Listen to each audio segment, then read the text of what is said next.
मरी हुई वेल्स में हुआ विस्फोट। जी हाँ दोस्तों, खबर चौंकाने वाली है पर सच है। मरी हुई वेल जिंदा वेल से ज्यादा खतरनाक होती है। लेकिन जो सवाल इस सवाल से पहले उठता है वो ये कि आखिर आजकल इतनी सारी वेलों की मौत क्यों हो रही है। रोज समाचारों में और न्यूज़पेपर्स में ये खबर आती है कि आज इतनी वेल्स इस तट पर मरी हुई मिली, लेकिन आखिर इनकी असमय होने वाली मौत के पीछे की वजह क्या है। आज के वीडियो में हम यही जानने की कोशिश करेंगे दुनिया के सबसे बड़े जीव की जान आखिर कौन ले रहा है, और साथ ही ये भी जानेंगे कि आखिर मरी हुई वेल्स खतरनाक क्यों होती है। तो बस बने रहिए वीडियो के अंत तक। ऑस्ट्रेलिया के राज्य तस्मेनिया के उबड़ खाबड़ पश्चिमी तट पर लगभग 230 पायलट वेल्स फंसी हुई पाई गई, जिसमें से लगभग 226 पायलट वेल्स मारी गई। ये इस तरह की पहली घटना नहीं है। इससे पहले ऑस्ट्रेलिया के तस्मेनिया में स्थित किंग द्वीप पर 14 स्पर्म वेल्स की रहस्यमयी मौत का मामला सामने आया था। स्पर्म वेल को दुनिया की दुर्लभ प्रजाति माना जाता है, जिसके दांत की कीमत भी करोड़ों रुपए में आकी जाती है। कुछ साल पहले भी इसी प्रकार से ऑस्ट्रेलिया के राज्य तस्मेनिया के पश्चिमी समुद्री तट के पास करीब 500 पायलट वेल्स फंस गई थी। रेस्क्यू टीम जिनमें से 100 पायलट वेल्स को जिंदा बचा पाने में सफल हो पाई थी। उस वक्त ये जो घटना हुई थी वो अब तक की सबसे बड़ी घटना करार दिया गया था इसे। उस वक्त पायलट वेल्स को रेस्क्यू करने को लेकर बचाव मिशन एक हफ्ते तक चला था, जिसमें केवल 100 वेलों को बचाया जा सका था और 400 की मौत हो गई थी। सोचिए दोस्तों, 400 बड़ी वेल मछलियां किसी तट पर खत्म हो जाएं, उस तट का क्या हाल होगा। अच्छा, ऐसा नहीं है कि वेल की मौत का सिलसिला केवल ऑस्ट्रेलिया तक ही सीमित हो। अमेरिका में भी इस तरह के कई केस सामने आ रहे हैं। दिसंबर 2022 से अब तक अमेरिका के पूर्वी तट पर 23 वेल मछलियां मर चुकी हैं। 12 तो सिर्फ न्यूयॉर्क और न्यू जर्सी के तटों पर पाई गई हैं। पिछले एक हफ्ते में ही 3 वेल मछलियां मरी पाई गई हैं। पहले गंभीर रूप से खतरे में मौजूद नॉर्थ अटलांटिक राइट वेल जो वर्जीनिया के तट पर मिली, फिर एक हम्पबैक वेल जो न्यू जर्सी के तट पर पाई गई। इसके बाद एक मिंके वेल न्यूयॉर्क सिटी के रॉकअवे पेनिनसुला तट पर मिली, और आगे पूरी दुनिया की बात करें तो लगभग हर समुद्र तट पर आजकल वेलों की लाशें पड़ी हुई देखी जा सकती हैं। आखिर ये हो क्या रहा है? कौन है जो वेलों को उनके घर समंदर से हटाकर तटों पर फेंक रहा है? दोस्तों, यकीन नहीं होता कि 20वीं सदी में जो वेल पृथ्वी के लगभग सभी महासागरों में अच्छी संख्या में पाई जाती थी, वो 21वीं सदी में लगभग विलुप्त होने के कगार तक पहुंच चुकी है।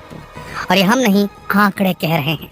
IUCN यानी कि international union for conservation of nature का अंदाजा है कि आज के समय में इनकी संख्या करीब 10,000 से 25,000 के बीच होगी। सोचिए, दुनिया के 70% हिस्से में पानी है, समंदर है, और वहाँ सिर्फ 25,000 वेल्स बची होंगी।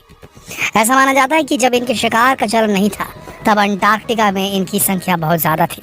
उस समय उस इलाके में लगभग ये करीब 2,39,000 वेल्स मौजूद हुआ करती थी, लेकिन आज इनकी संख्या काफ़ी कम हो चुकी है और एक बहुत ही गंभीर समस्या है। दोस्तों, वेल की कम होती संख्या को लेकर वैज्ञानिक अपनी अलग अलग राय देते हैं, जिनके अनुसार वेल की संख्या कम होने की सबसे बड़ी वजह क्लाइमेट चेंज और ग्लोबल वार्मिंग है।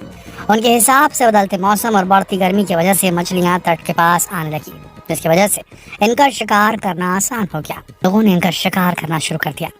अच्छा, एक और फैक्टर है जिसकी वजह से वेल काफ़ी बड़ी संख्या में मारी जा रही हैं, वो है समुद्री मार्ग के माध्यम से बढ़ता व्यापार।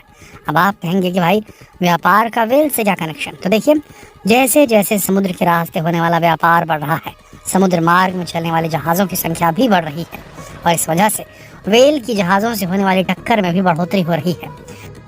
ये जहाज़ अक्सर वेल के रास्ते में आ जाते हैं और उनसे टक्कर की वजह से वेल घायल हो जाती हैं या मर जाती हैं। अब आजकल समुद्र में विंड फार्म्स लगाए जा रहे हैं, यानी पवन चक्कियाँ, पनचक्कियाँ कह सकते हैं आप इन्हें।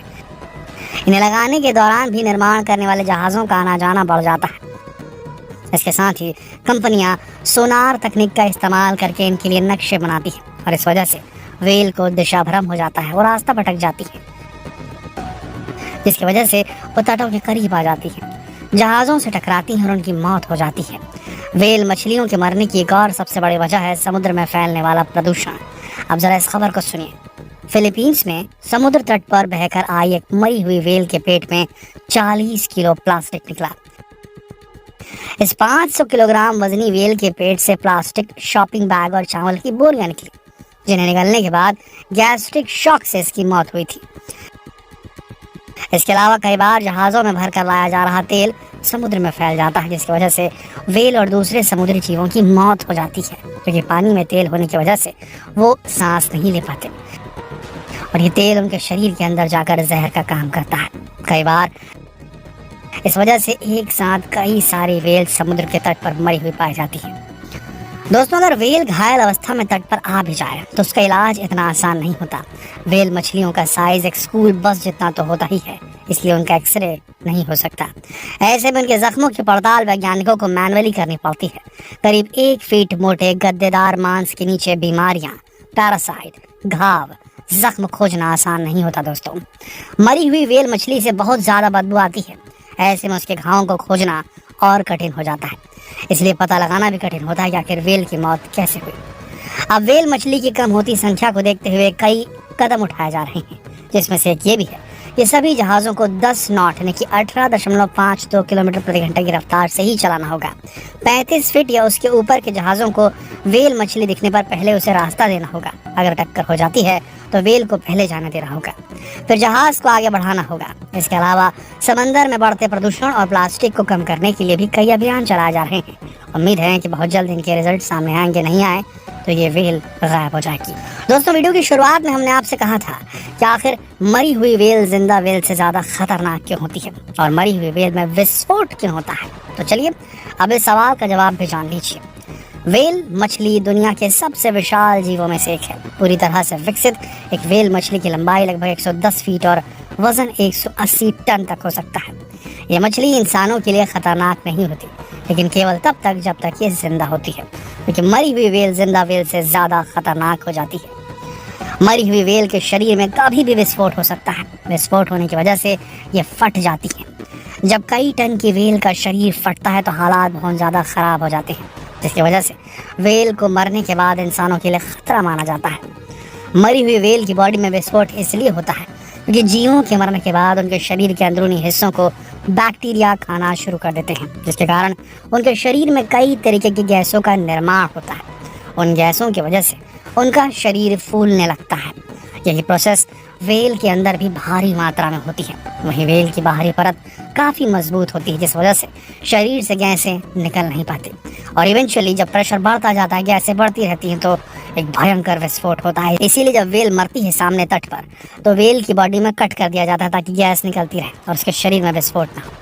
दोस्तों, व्हेल और दूसरे सभी समुद्री जीव आज अपने अस्तित्व की लड़ाई लड़ रहे हैं। कभी हम सभी ये कहते थे कि मछली जल की रानी है, लेकिन आजकल समुद्र में मछलियों की संख्या लगातार कम होती जा रही है, जिसकी वजह से समुद्र के अंदर फूड चेन भी गड़बड़ाने लगी है और इसका असर भी समुद्री जीवों की संख्या पर पड़ने लगा है। दोस्तों, अगर हम चाहते हैं कि हमारी आने वाली पीढ़ी भी व्हेल को हकीकत में देख पाए, न कि केवल तस्वीरों में, तो हमें इनके बचाव के लिए अभी से प्रयास शुरू कर देने चाहिए। सबसे पहले उनके बढ़ते शिकार और समुद्र के बढ़ते प्रदूषण पर रोक लगा देनी चाहिए। इस पर आपकी क्या राय है, नीचे कमेंट सेक्शन में लिखकर जरूर बताएं और जितना हो सके इस अति महत्वपूर्ण वीडियो को शेयर करें फेसबुक पर, व्हाट्सएप पर, यूट्यूब पर। जल्द मिलते हैं आपसे अगले वीडियो में। तब तक के लिए आप सबका इस वीडियो के अंदर बने रहने के लिए दिल से धन्यवाद।